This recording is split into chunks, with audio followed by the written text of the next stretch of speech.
আসসালামু আলাইকুম। জাকির নায়েক সাহেবকে নিয়ে কিছু কথা বলতে চাচ্ছিলাম। যেহেতু সমতলে বিছানো স্থির পৃথিবীর আলোচনা করতে গেলেই ওনার প্রসঙ্গ চলে আসে। আসার প্রয়োজন ছিল না। উনি একজন সম্মানীয় স্কলার, আন্তর্জাতিক মানের স্কলার। সারা পৃথিবীতে ওনার গ্রহণযোগ্যতা আছে। ওনার বিষয়ে কথা বলার তো প্রশ্নই আসে না। কারো বিষয়ে কথা বলার জন্য বা কারো সমালোচনা করার জন্য তার সমপর্যায়ের হইতে হয়। আমি তো সেটা না। তো ওনার ব্যাপারে বা ওনার বিরুদ্ধে কথা বলার তো প্রশ্নই আসে না। কিন্তু যখন আমি কোরআন হাদিস থেকে রেফারেন্স সহ সমতলে বিছানো স্থির পৃথিবীর বিভিন্ন আর্টিকেল লিখি বা বই আপনাদের সামনে উপস্থাপন করি বা লেকচার দেই, ভিডিওতে কিছু বলার চেষ্টা করি, তখনই দেখা যায় যে কিছু ভাই বোন তারা জাকির নায়েক সাহেবের লেকচারগুলোকে দলিল হিসেবে নিয়ে আসে। যে এই যে দেখেন, জাকির নায়েক স্যার বলছেন পৃথিবী বলাকার, পৃথিবী বর্তুলাকার, পৃথিবী ডিমের মতো, দাহা মানে উটের ডিম, এগুলি বলার চেষ্টা করে। অথচ এই জিনিসগুলি সবই আমি ভাঙ্গায়া দিছি যে দাহা আসলে অর্থ কী, পৃথিবীকে আসলেই বলাকার নাকি সমতলে বিছানো স্থির, সূর্যের আকৃতি কী, সব কিছু ক্লিয়ার করা আছে। আপনি একটু নিরপেক্ষ দৃষ্টি নিয়ে দেখেন না, বা একটু গবেষণা করেন। জাকির নায়েক সাহেব বলছেন বলেই ওইটাই সত্য, ওইটাই দলিল হয়ে গেল, ওইটার বাহিরে সব কিছু মিথ্যা ভুল, এমনটা ভাবা তো ভুল ভাই। জাকির নায়েক সাহেবের ভক্ত তো একসময় আমিও ছিলাম। ওনার সবগুলি লেকচার আমিও শুনছি, অনেক বই পড়ছি। আর পৃথিবীকে বলাকার তো একসময় আমিও ভাবতাম, কারণ আমি তো জেনারেল লাইনের স্টুডেন্ট, আমিও তো ওগুলি পড়েই বড় হয়েছি। পৃথিবী বলাকার, গ্র্যাভিটি, সূর্য পৃথিবী থেকে অনেক দূরে, অনেক বড়, এগুলি তো প্রত্যেকটা মানুষই জানে, আমিও জানি, এবং তার উপরেই ভিত্তি করে আমি অনেক লিখাও লিখছিলাম এবং বক্তব্যও দিচ্ছিলাম। কিন্তু পরবর্তীতে যখন আল্লাহ তাআলা সত্যকে বোঝার তৌফিক দিয়েছেন, তখন বুঝতে পারছি যে না, পৃথিবী সমতলে বিছানো এবং স্থির, আর সূর্য পৃথিবী থেকে ছোট। এখন সমস্যা হচ্ছে চারদিকে বিজ্ঞানের জয় জয়গান। বিজ্ঞান না ঠিক, বিজ্ঞানের নামে অপবিজ্ঞানের প্রভাব। একটা সময় মধ্যযুগে যখন যখন মুসলিমরা জ্ঞান চর্চা করত, তখন কিন্তু তাদের উপরে গ্রিক দর্শনের একটা প্রভাব ছিল।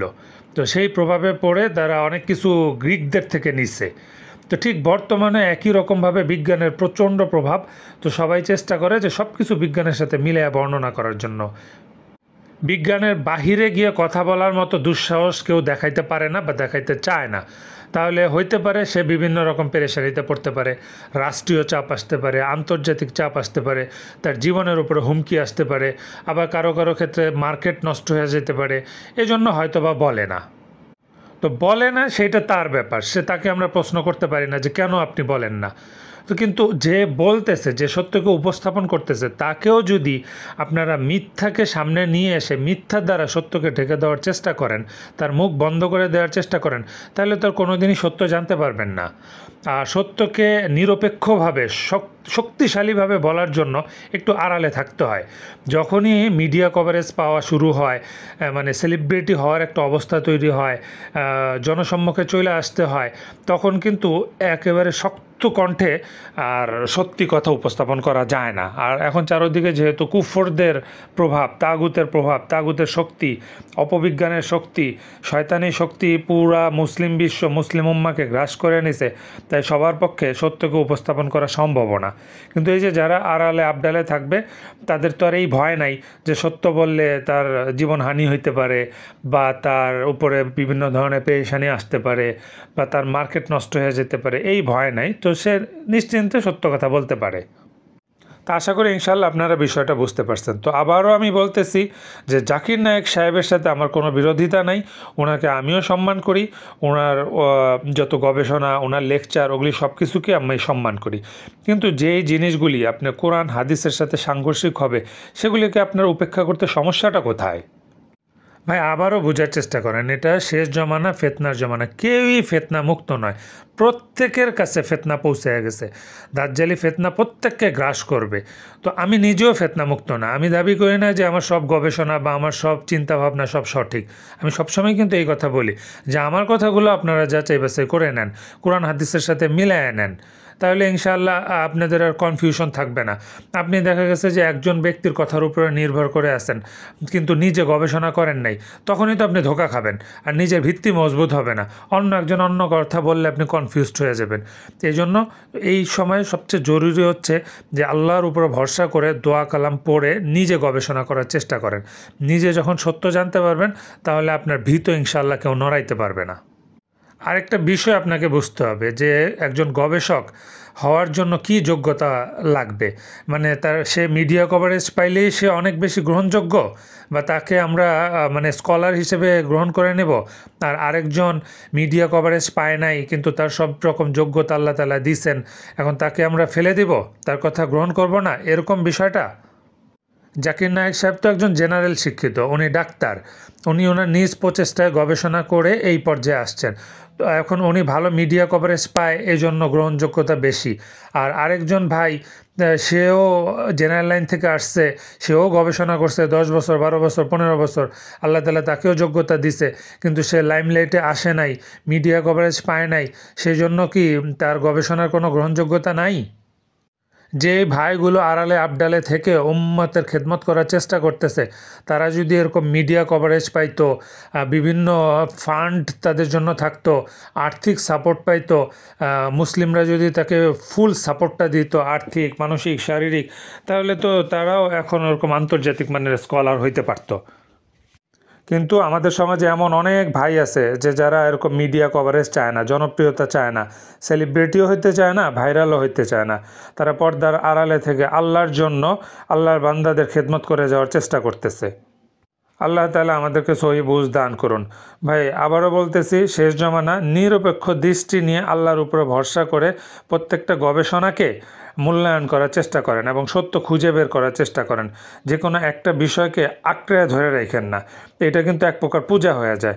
আরেকটা বিষয় হচ্ছে যে কিছু কথা দেখা যায় একজন ব্যক্তির বিরুদ্ধে বা ব্যক্তির গবেষণার বিরুদ্ধে যাইতে পারে, বা কোনো পেশার বিরুদ্ধে যাইতে পারে, বা কোনো দল, সংগঠন, মতের বিরুদ্ধে যাইতে পারে।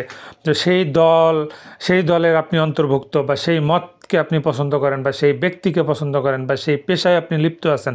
এখন আমার কথা তার বিরুদ্ধে গেলেই আপনি রাগে ক্ষোভে ফেটে উঠলেন, মানে আপনার উপরে উত্তেজনা সৃষ্টি হয়ে গেল আপনার ভিতরে। না, এইটা কিন্তু ঠিক না ভাই, এটা একটা নফসের পূজা হয়ে যায়। আপনি তাহলে কি পেশার পূজা করতেছেন, বা আপনার শায়েকের পূজা করতেছেন, মতের পূজা করতেছেন, বা দলের পূজা করতেছেন, এরকম না।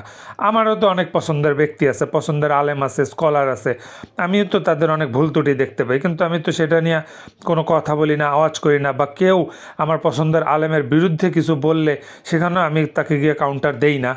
কারণ আল্লাহ তাআলা ইনশাআল্লাহ তাকে একসময় সত্য বোঝার তৌফিক দিবেন। যেমন পাকিস্তানের তকি উসমানী সাহেব আমার অনেক প্রিয় একজন আলেম। একটা সময় আমি ওনার অন্ধভক্ত ছিলাম, কিন্তু পরবর্তীতে ওনার অনেকগুলি ভুল ত্রুটি বের হয়ে আসছে, মোটামুটি অনেকেই জানেন। তো তাই বলে কি সেগুলি আমি হাইলাইট করে দিছি, বা কেউ যদি সেগুলি উপস্থাপন করছে তাকে গিয়ে কি গালাগালি করছি, হ্যাঁ ভাই আপনার কি যোগ্যতা আছে তকি উসমানী সাহেবের বিরুদ্ধে এইসব বলেন? আমি কিন্তু সেটা বলি না। আরও অনেক প্রিয় আলেম, যেমন বাংলাদেশে আমার মাওলানা মার্কাজুদ্দাওয়া আল ইসলামী আর মাওলানা আব্দুল মালিক সাহেব আমার অনেক প্রিয় একজন আলেম। উনি একসময় সম্পূর্ণ আপনার যত প্রকার বিরোধিতা বা বিতর্কিতা সব কিছুর ঊর্ধ্বে ছিলেন, কিন্তু এখন কিছু কিছু বিষয়ে ওনাকে নিয়ে তর্ক বিতর্ক হয়, অনেকে ওনার নামে বদনাম করে, কিন্তু তাই বলে আমি তো গিয়ে গালাগালি করি না। তা আমারও অনেক প্রিয় আলেম আছে, তাই বলে আমি তো তাদের অন্ধ অনুসরণ করি না। ওই যে কিছুদিন আগে এক ভাই, একজন আলেম, উনি আমার সমতলে বিছানো স্থির পৃথিবীর বই পড়তে গিয়ে বলতেছিলেন যে মাওলানা হেমায়েতুদ্দিন সাহেবের ইসলামী ভূগোল বইটা একটু পড়েন। তো আমি পড়ে দেখলাম যে উনি ওই বলাকার পৃথিবীর পক্ষে কথা বলছে, ওই স্বাভাবিকভাবে বিজ্ঞানের যে বর্ণনাগুলি, 15 কোটি মাইল দূরে, 13 লক্ষ গুণ বড়, তারপরে এইভাবে দ্রাঘিমাংশ বা এইভাবে মাপা হয়েছে, ভর এত, মানে যেগুলি আমরা ছোটোবেলা থেকে পড়ে আসছি ওগুলি দিয়েই উনি বর্ণনা করছেন।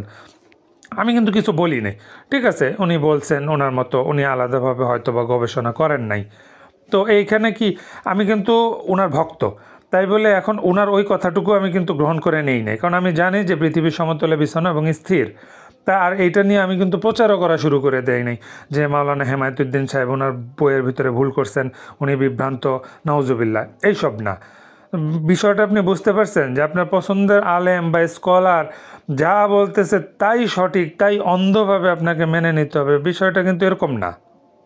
এই যে আমার প্রিয় আলেমদের নাম আপনাদেরকে বললাম, মাওলানা আব্দুল মালিক সাহেব, মাওলানা হেমায়েতুদ্দিন সাহেব, আল্লামা জাস্টিস তকি উসমানী সাহেব, ওনারা একটা সময় বিতর্কের ঊর্ধ্বে ছিলেন, কিন্তু এখন কিছু কিছু বিষয়ে ওনাদের ভুল ত্রুটি হইতেছে। তো তাতে কি, আমি সেগুলি থেকে নিজেকে দূরে সরায় রাখছি, যেটা সত্য সেটাকে গ্রহণ করতেছি, আর ভুল ত্রুটিগুলো থেকে নিজেকে বাঁচায় রাখতেছি। তো আপনাদের কাছে আহ্বান করব, যারা জাকির নায়েক সাহেবকে অন্ধ অনুসরণ করেন, অন্ধ অনুসরণ না করে স্বাভাবিকভাবে অনুসরণ করেন, লেকচার শুনেন, জ্ঞান অর্জন করেন, কিন্তু ভুল ত্রুটিগুলো বোঝার চেষ্টা করেন। অন্য কোথাও যদি সঠিক সত্য তথ্য পেয়ে থাকেন, সেটাকে গ্রহণ করে নেন। আল্লাহ তাআলা আমাদেরকে সঠিক এলম দান করুন এবং বিভ্রান্তিকর ও ক্ষতিকর এলম থেকে হেফাজত।